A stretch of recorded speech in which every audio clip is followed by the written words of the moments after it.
Şəhərdən çıxmışdıq yorğun yaralı, Şuşaya güclü qar da yağırdı.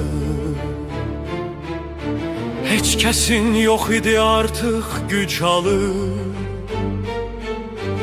oturan kimi yuxu aparırdı. Acıydıq Şuşaya gələndən bəri, gələn kimi bizlər döyüşə girdik. Hər kəsin donmuşdu ayaq əlləri, danışa bilmirdik, biz kirirdik. Şəhidlər vermişdik biz daş altıda, heyətin çoxu şəhid olmuşdu. Bizlər oradan çıxan yerdə qalanda, ya yaralıydı, ya da don vurmuşdu.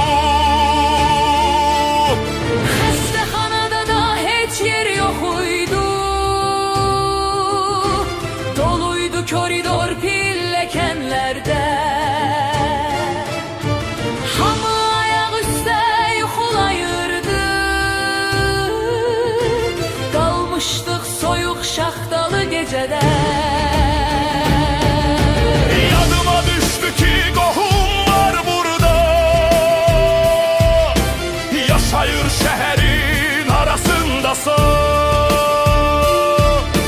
Nizami qardaşım mənim yanımda, başladıq onları biz axtarmağa.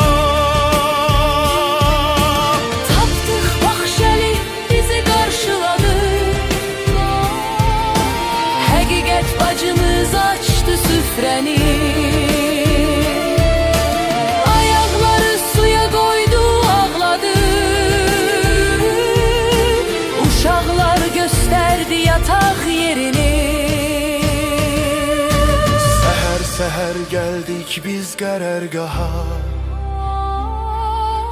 təxliyə olunduq bizlər Bakıya. Dualar eylədik Tanrı Allaha, sığın